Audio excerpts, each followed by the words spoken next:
आज इस वीडियो में हम बात करेंगे रेलवे ग्रुप डी एग्ज़ाम 2022 में पूछे जा रहे जीके जीएस के प्रश्नों के बारे में।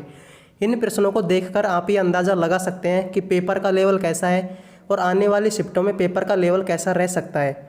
इससे रिलेटेड हमने और भी बहुत सारे वीडियो बनाए हुए हैं, तो अगर आपने उनको नहीं देखा तो आप उनको जाकर देख सकते हैं। इस वीडियो में हमने इम्पोर्टेंट प्रश्नों के साथ साथ उससे जुड़े हुए और कितने प्रश्न बन सकते हैं उनको भी इंक्लूड किया है। तो वीडियो बहुत ही इन्फॉर्मेटिव होने वाला है। तो अगर आपको पसंद आए तो लाइक ज़रूर करें और चैनल को ज़रूर सब्सक्राइब करें। तो चलिए शुरू करते हैं। सवाल नंबर पहला, चुंबक के बाहर चुंबकीय बल रेखाओं की दिशा कैसी होती है? तो चुंबक में दो पोल होते हैं, नॉर्थ पोल और साउथ पोल। तो बाहर की बात करें तो दिशा कैसी होती है? उत्तर से दक्षिण की ओर। अब इससे जुड़े हुए और प्रश्न देखते हैं। बात करें चुंबक के अंदर की, तो चुंबक के अंदर चुंबकीय बल रेखाओं की दिशा कैसी होती है? दक्षिण से उत्तर। चुंबकीय बल रेखाओं का एक गुण और पूछा जाता है एग्जाम में कि चुंबकीय बल रेखाएं हैं वो एक दूसरे को कभी नहीं काटती हैं। तो यहाँ पर हमने चुंबकीय बल रेखाओं के तीन गुण देखे, बाहर दिशा, उत्तर से दक्षिण, अंदर की ओर, दक्षिण से उत्तर, और चुंबकीय बल रेखाएं एक दूसरे को कभी नहीं काटती हैं। अगले प्रश्न की बात करें तो प्रश्न है, लेड नाइट्रेट को गर्म करने पर कौन सी गैस निकलती है? सही जवाब हो जाएगा नाइट्रोजन डाइऑक्साइड, और साथ में क्या निकलती है? ऑक्सीजन। अगला प्रश्न है, निम्न को सुमेलित करो। तो हमने यहाँ पर आपकी सुविधा के लिए इनको पहले ही सुमेलित कर दिया। रोल्ट एक्ट कब का है? 1919 का। रोल्ट एक्ट को काला कानून भी बोला जाता है। 1919 में एक घटना और हुई थी जिसको हम जलियांवाला बाग हत्याकांड के नाम से जानते हैं। अगला प्रश्न है, साइमन कमीशन। तो साइमन कमीशन कब आया था? 1928 में। बात करें डांडी मार्च की, तो ये कब का है? 1930 का। डांडी मार्च की अगर डेट पूछे आपसे तो 12 मार्च से 6 अप्रैल। तो डांडी मार्च कब का हो जाएगा? 1930 का।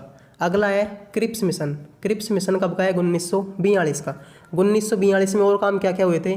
भारत छोड़ो आंदोलन, वो कब का है? 1942 का। अगस्त क्रांति कब की है? 1942 की। पिछली शिफ्ट में प्रश्न ये आया था कि गांधी जी ने करो या मरो का नारा कब दिया था?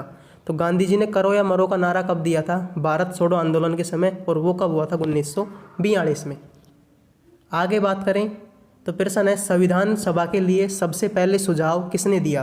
तो सही जवाब हो जाएगा एम.एन. रॉय ने सन 1934 में। अगला प्रश्न है, भारतीय संसद ने उपभोक्ता संरक्षण अधिनियम कब पारित किया?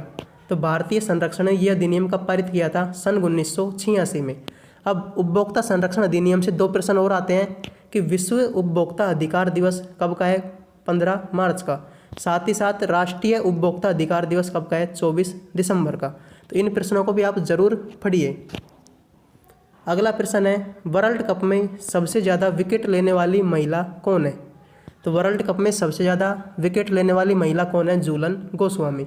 अब वर्ल्ड कप से दो प्रश्न और आते हैं कि आईसीसी पुरुष T20 विश्व कप 2021 का आयोजन कहाँ पर हुआ था? संयुक्त अरब अमीरात में। और इसकी मेज़बानी किस देश ने की थी? भारत ने। अगला प्रश्न है, ऋग्वेद में सूक्तियों की संख्या कितनी है? तो ऋग्वेद से बहुत सारे प्रश्न पूछे जाते हैं। पहला प्रश्न ये है कि सूक्तियों की संख्या कितनी है? 1028। ऋग्वेद में कितने मंडल हैं? 10 मंडल हैं। मंत्र कितने हैं वर्तमान में? 10,462। ऋग्वेद सबसे प्राचीन वेद है। वेद कितने होते हैं? 4 वेद, ऋग्वेद, सामवेद, अथर्ववेद और यजुर्वेद। तो ऋग्वेद उनमें सबसे पुराना है। गायत्री मंत्र का उल्लेख भी किसमें मिलता है? ऋग्वेद में। और सत्यमेव जयते कहाँ से लिया गया है? मुंडकोपनिषद से। तो ये हो गया ऋग्वेद से संबंधित पूरी जानकारी। अगला प्रश्न है, इंडियन ऑयल कॉरपोरेशन की स्थापना कब की गई? तो इंडियन ऑयल कॉरपोरेशन की स्थापना कब हुई थी? 30 जून 1959 को। इसका मुख्यालय कहाँ पर है? दिल्ली में। और इसके CMD कौन है? श्रीकांत माधव वैद। तो ये बात हो गई किसकी? इंडियन ऑयल कॉरपोरेशन की। हमने इससे रिलेटेड पहले भी वीडियो बनाए हैं, तो अगर आपने उनको नहीं देखा तो उनको देख लीजिए। आपको पता लग जाएगा ग्रुप डी में इस बार कैसे प्रश्न पूछे जा रहे हैं। अगला प्रश्न है, योजना आयोग के प्रथम उपाध्यक्ष कौन थे? पिछली शिफ्टों में यह प्रश्न पूछा था कि योजना आयोग के प्रथम अध्यक्ष कौन है। इस बार प्रश्न पूछा है योजना आयोग के प्रथम उपाध्यक्ष कौन है? तो प्रथम उपाध्यक्ष कौन है? गुलजारी लाल नंदा।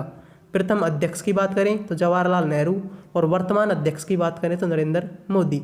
अब यहाँ पर आपको एक चीज़ ये भी समझ में आ रही होगी कि योजना आयोग का अध्यक्ष कौन होता है? प्रधानमंत्री। यानी कि जो उस टाइम पर प्रधानमंत्री होगा वही उस टाइम का क्या होगा? योजना आयोग का अध्यक्ष। तो सबसे पहले प्रधानमंत्री कौन थे हमारे? नरेंद्र जवाहरलाल नेहरू। तो वही क्या हो जाएंगे? योजना आयोग के प्रथम अध्यक्ष। वर्तमान में प्रधानमंत्री कौन है? नरेंद्र मोदी। तो वर्तमान योजना आयोग के अध्यक्ष कौन हो जाएंगे? नरेंद्र मोदी। अगला प्रश्न है 14 फरवरी 2022 को इसरो द्वारा कौन सा सैटेलाइट लॉन्च किया? तो फरवरी 2022 में इसरो ने पृथ्वी अवलोकन उपग्रह EOS-04, ये नाम बहुत ही इंपॉर्टेंट है, तो यही एग्जाम में पूछा था कि कौन सा सैटेलाइट लॉन्च किया? EOS-04। इसके साथ में 2 छोटे उपग्रह लॉन्च किए और ये किससे लॉन्च किए थे? PSLV C-52 से। अगला प्रश्न है राज्यसभा के महासचिव की नियुक्ति कौन करता है? तो 4 ऑप्शन है, राष्ट्रपति, उपराष्ट्रपति। ये प्रश्न ऑप्शन गलत है, तो यहाँ पर कुछ और ऑप्शन कर लेना। और यहाँ पर कौन सा है? प्रधानमंत्री। तो राज्यसभा के महासचिव की नियुक्ति कौन करता है? तो इसका सही जवाब हो जाएगा राज्यसभा का सभापति। अब आपको यहाँ पर ये चीज़ समझ में आ रही होगी, तो ये तो ऑप्शन में है ही नहीं, तो ये हमने इसलिए डाला है क्योंकि प्रश्न ये भी आ सकता है कि राज्यसभा का पदेन सभापति कौन होता है? तो वो कौन होता है? उपराष्ट्रपति। तो इस प्रश्न का आंसर क्या हो जाएगा? प्रश्न था राज्यसभा के महासचिव की नियुक्ति कौन करता है? कौन करता है? उपराष्ट्रपति। अगला प्रश्न है प्रसिद्ध कुंभ का मेला कहाँ आयोजित होता है? तो ये तो आपको सबको पता होगा कि कुंभ का मेला कितने वर्षों में लगता है? 12 वर्षों में। तो प्रश्न है प्रसिद्ध कुंभ का मेला कहाँ आयोजित होता है? तो प्रसिद्ध कुंभ का मेला 4 जगह पर आयोजित होता है। हरिद्वार में गंगा नदी के तट पर, उज्जैन में क्षिप्रा नदी के तट पर, नासिक में गोदावरी नदी के तट पर और इलाहाबाद में त्रिवेणी संगम, जहाँ पर गंगा, यमुना और सरस्वती आकर मिलती है। तो कुंभ का मेला 4 जगह पर, हरिद्वार, उज्जैन, नासिक और इलाहाबाद। तो इन चारों को आप याद कर लीजिए, क्योंकि प्रश्न ऐसे आएगा कि कुंभ का मेला कहाँ पर आयोजित नहीं होता है, तो उनमें तो आपको दे देगा और एक ऑप्शन कुछ अलग दे देगा, तो आपको पता लगाना होगा कि कुंभ का मेला कहाँ आयोजित नहीं होता है। तो आयोजित कहाँ कहाँ होता है? हरिद्वार, उज्जैन, नासिक और इलाहाबाद। अगला प्रश्न है किस राज्य ने निर्भया एक पहल कार्यक्रम की शुरुआत की? तो इस प्रश्न का सही जवाब हो जाएगा उत्तर प्रदेश सरकार ने।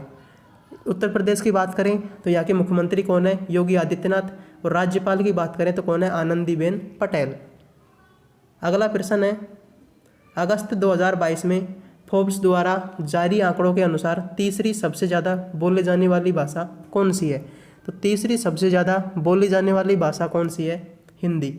बात करें यहाँ पर प्रथम की, तो प्रथम पर कौन है? इंग्लिश, दूसरे पर मैड्रिन और चौथे पर कौन सी है? स्पेनिश। लेकिन तीसरी पूछी है तो तीसरी पर कौन सी हो जाएगी? हिंदी। अगला प्रश्न है कोशिका की ऊर्जा की इकाई। तो कोशिका की जो ऊर्जा की इकाई होती है वो क्या होती है? ATP। ATP की फुल फॉर्म भी आ सकती है एडिनोसिन ट्राईफॉस्फेट।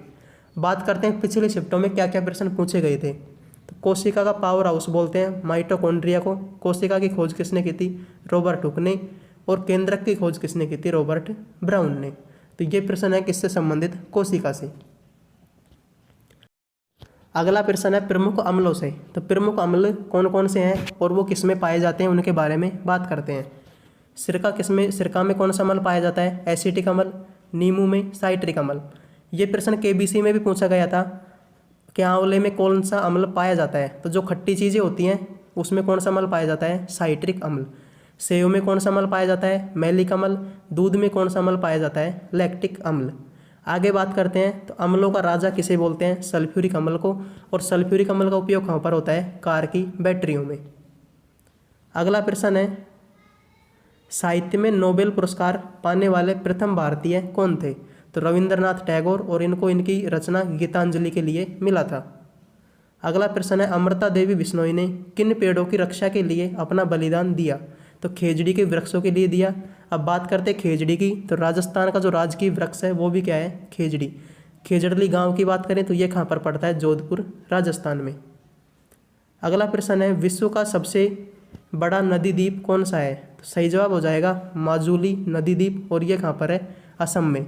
किस नदी पर बना हुआ है? ब्रह्मपुत्र नदी पर। तो आई होप आपको वीडियो पसंद आया होगा। अगर वीडियो पसंद आया हो तो लाइक शेयर ज़रूर करें और कमेंट करके बताएं कि वीडियो कैसा है।